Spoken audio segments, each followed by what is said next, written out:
Hello friends, hope सब बढ़िया होगी। तो आज हम करेंगे क्लास 9th का आईसीएसई का बायोलॉजी का चैप्टर सेल का पार्ट 2। तो इस पार्ट में हम जो सेल में पार्ट्स हैं, सेल के ऑर्गेनेलिज हैं, उसके बारे में हम पढ़ेंगे। ये है हमारा प्लांट सेल और ये है हमारा एनिमल सेल।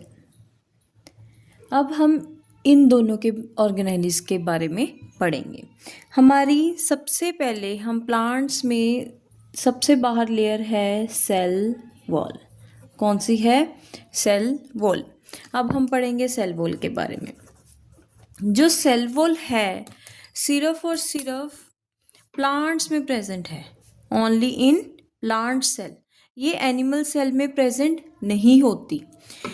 ये क्या है? नॉन लिविंग, मतलब ये इसमें डेड सेल है, ये नॉन लिविंग होती है। सबसे बाहर लेयर है, आउटर मोस्ट है। इस लेयर में से जो सेल वॉल है, इसमें से कोई भी चीज जैसे मर्जी क्या कर सकती है, अंदर बाहर हो सकती है। तो अगर मैं एक दो टर्म यूज कर रही हूँ, फ्रीली परमिएबल। परमिएबल मतलब आने जाने का रास्ता। फ्रीली मतलब कोई भी चीज अंदर बाहर हो सकती है। तो ये क्या है? Freely permeable. जो सेल वॉल है वो बनी किस चीज से होती है? सेलुलोज से, मेड अप ऑफ सेलुलोज। अब इसका फंक्शन क्या है? इसका फंक्शन है सपोर्ट प्रोवाइड करना। क्या प्रोवाइड करना? सपोर्ट। शेप प्रोवाइड करना और प्रोटेक्शन देना। ये तो है हमारी सेल वॉल। मैं आपको कुछ पॉइंट्स ही बता रही हूँ। अगर आपको ये पॉइंट्स याद हैं तो आपको ये चैप्टर बहुत ज़्यादा इजीली याद हो जाएगा। नेक्स्ट है, अब सेल वॉल के बाद क्या होती है? Cell membrane. क्या है? Cell membrane. जो ये सेल मेम्ब्रेन है वो एनिमल्स में भी प्रेजेंट है। तो सेल मेम्ब्रेन किस में प्रेजेंट है?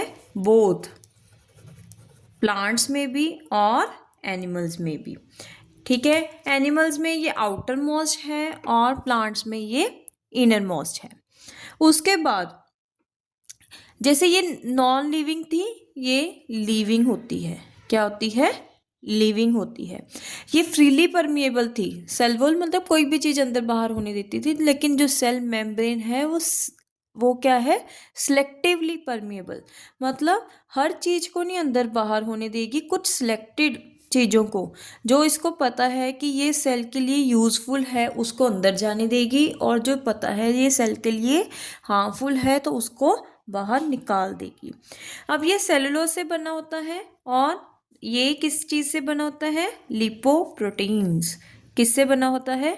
लिपोप्रोटीन्स। अब लिपोप्रोटीन्स का क्या मतलब है? लिपो यानी कि लिपिड्स, प्रोटीन्स आपको पता ही चल गया। अब इन दोनों के बीच में आपको डिफरेंस बहुत पूछ लेते हैं, सेल वॉल और सेल मेम्ब्रेन के। तो जो सेल वॉल है सिर्फ प्लांट्स में प्रेजेंट है, सेल मेम्ब्रेन प्लांट्स और एनिमल्स दोनों में प्रेजेंट है। ये नॉन लिविंग है, ये लिविंग है। ये आउटर मोस्ट प्लांट सेल में है, ये आउटर मोस्ट एनिमल सेल में है। ये फ्रीली परमिएबल है और ये सिलेक्टिवली परमिएबल है। ये सेलुलोज से बनी होती है और ये लिपोप्रोटीन से बनी होती है। इसका भी क्या काम है? शेप प्रोवाइड करना। और इसका क्या काम है कि ये देखना कि सिर्फ और सिर्फ यूज़फुल चीज़ें ही सेल के अंदर जाएं, हार्मफुल चीज़ें सेल के अंदर ना जाएं। अब हमारा नेक्स्ट है, जो सेल है ना उसके अंदर एक लिक्विड प्रेजेंट होता है, उसे हम बोलते हैं साइटोप्लाज्म। क्या बोलते हैं? साइटोप्लाज्म। ये लिक्विड प्रेजेंट होता है। साइटोप्लाज्म बेसिकली एक लिक्विड है। ये सारे सेल में प्रेजेंट है, बस न्यूक्लियस में नहीं प्रेजेंट। इसका क्या काम है कि जो भी अपनी मेटाबॉलिक एक्टिविटीज़ कर रहा है सेल, उसका कंट्रोल करना। इसी के अंदर सारी जो ऑर्गेनेलीज हैं वो प्रेजेंट होती हैं।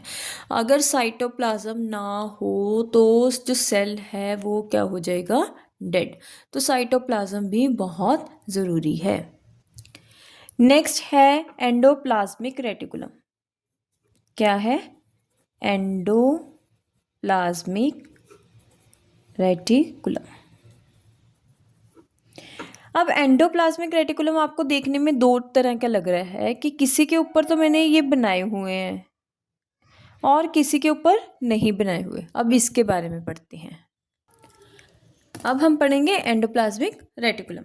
एंडोप्लाज्मिक रेटिकुलम बेसिकली क्या है? डबल मेम्ब्रेन है, मतलब इसकी भी दो दो लेयर्स होती हैं। अब जो ये एंडोप्लाज्मिक रेटिकुलम है ना, ये दो तरह का होता है, एक है स्मूथ, एक है रफ। देखो स्मूथ में जैसे ये सिंपल बना हुआ था और रफ में उसके ऊपर लगे हुए थे। अब जो ये लगे हुए हैं इन्हें हम क्या बोलते हैं? राइबोसोम्स। क्या बोलते हैं? राइबोसोम्स। यानी कि स्मूथ पे जो राइबोसोम्स हैं वो क्या होंगे? एब्सेंट। और जो रफ है उस पे राइबोसोम्स क्या होंगे? प्रेजेंट। क्या होते हैं? प्रेजेंट। अब जो स्मूथ एंडोप्लाज्मिक रेटिकुलम है वो किस में हेल्प करता है? Helps in formation of lipids. और जो ये है रफ एंडोप्लाज्मिक रेटिकुलम है, ये helps in formation of proteins. ये किसकी फॉर्मेशन में हेल्प करता है? लिपिड्स की। और ये किसकी हेल्प में करता है? प्रोटीन्स की। अब अगर इन टोटल हम एंडोप्लाज्मिक रेटिकुलम के बारे में पढ़ें तो ये डबल मेम्ब्रेन है। इसका क्या काम है? प्रोटीन्स और फैट्स, लिपिड्स और फैट्स सेम चीज़ है। Lipids and fats are same. ये लिपिड्स और फैट्स की फॉर्मेशन में हेल्प करता है, सिंथेसिस में हेल्प करता है, और जो सेल का फ्रेमवर्क है उसे बनाने में हेल्प करता है, उसे बनाने में हेल्प करता है।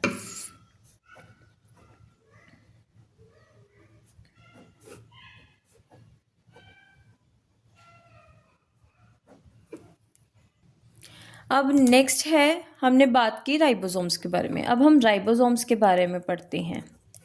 राइबोसोम्स का जो इम्पोर्टेंट क्वेश्चन क्या है, इसे हम प्रोटीन फैक्ट्री ऑफ सेल भी बोलते हैं।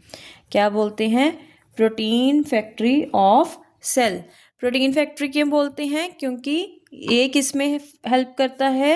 Helps in synthesis of protein. Helps in synthesis of proteins.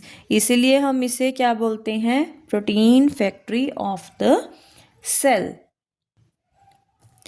Next है हमारा माइटोकॉन्ड्रिया। माइटोकॉन्ड्रिया इसे हम क्या बोलते हैं? Power house of the cell.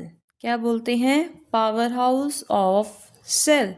ये बहुत इंपॉर्टेंट है, किसे हम protein factory of the cell बोलते हैं, किसे हम power house of the cell बोलते हैं। तो माइटोकॉन्ड्रिया को हम क्या बोलते हैं? Power house of the cell. क्यों? क्योंकि ये किस में हेल्प करता है? Formation of ATP. Formation of ATP. ATP क्या है? एटीपी हमारी एनर्जी है। क्या है? एनर्जी। इसकी फुल फॉर्म क्या होती है? Adenosine triphosphate. एडिनोसाइन ट्राइफॉस्फेट ये एक एनर्जी है। क्या है? एनर्जी। तो हम एटीपी को क्या बोलते हैं? Energy currency of the cell. Energy currency of cell. एक डीएनए माइटोकॉन्ड्रिया का बहुत इंपॉर्टेंट क्वेश्चन है कि जो माइटोकॉन्ड्रिया है इसके पास अपना डीएनए प्रेजेंट है। माइटोकॉन्ड्रिया के पास अपना डीएनए प्रेजेंट है। ये बहुत ज़्यादा इम्पॉर्टेंट क्वेश्चन है। तो माइटोकॉन्ड्रिया बेसिकली बहुत इम्पॉर्टेंट टॉपिक है। अब माइटोकॉन्ड्रिया दिखता कैसा है? माइटोकॉन्ड्रिया ये ऐसे फिंगर लाइक इसकी क्या होती हैं? प्रोजेक्शंस होती हैं, जिसे हम क्या बोलते हैं? क्रिस्टे। क्या बोलते हैं? क्रिस्टे। अगर कोई आपसे पूछे कि माइटोकॉन्ड्रिया के किस पार्ट में एनर्जी बन रही है, किस पार्ट में एटीपी बन रही हैं, तो क्रिस्टे में हमारे एटीपी बनते हैं। अब हमारी नेक्स्ट कौन सी है ऑर्गेनेली? गोल्जी अपरेटस, या फिर इसे हम और क्या बोलते हैं? डिक्टियोसोम्स। हम एनिमल्स में गोल्जी अपरेटस बोलते हैं और जो प्लांट्स हैं उसमें हम क्या बोलते हैं, डिक्टियोसोम्स। अब ये क्या है, ये ऐसे है जैसे कॉइन के ऊपर कॉइन अगर हम रख दें एक स्टैक बन जाती है, वैसा ही इसका स्ट्रक्चर है गोल्जी अपरेटस का। ये न्यूक्लियस के साथ प्रेजेंट होते हैं। इसका क्या काम है, सिंथेसिस का। क्या काम है, सिंथेसिस एंड सिक्रीशन का। किस चीज़ की सिंथेसिस और सिक्रीशन करेंगे, एंजाइम्स की, हॉर्मोन्स की, जिसके बारे में हम आगे स्टडी करेंगे। और इसका एक मोस्ट इम्पॉर्टेंट क्वेश्चन है, जो स्पर्म होता है, स्पर्म का एक पार्ट होता है एक्रोसोम।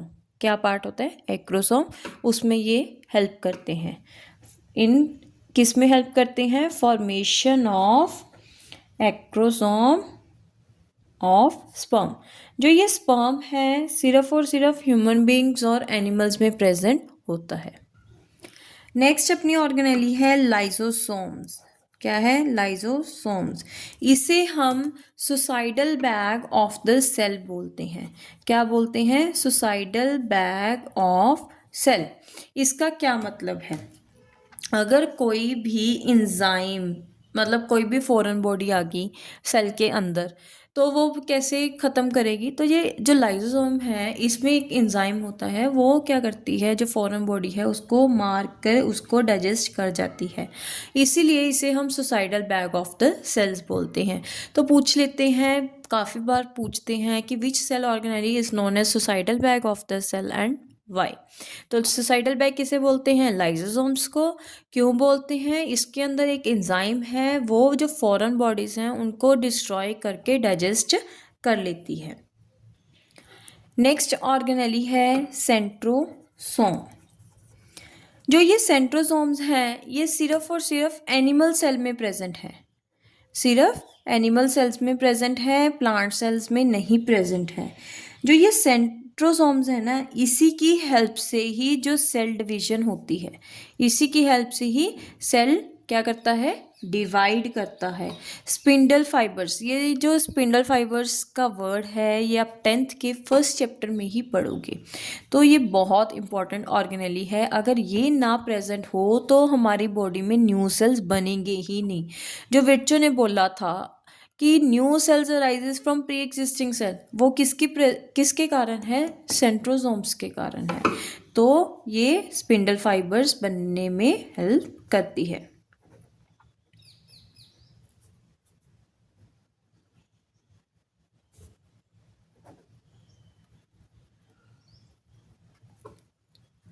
होप यहाँ तक आपको सारा क्लियर हो गया। बाकी के जो सेल ऑर्गेनेलीज हैं वो हम नेक्स्ट पार्ट में करेंगे। Please like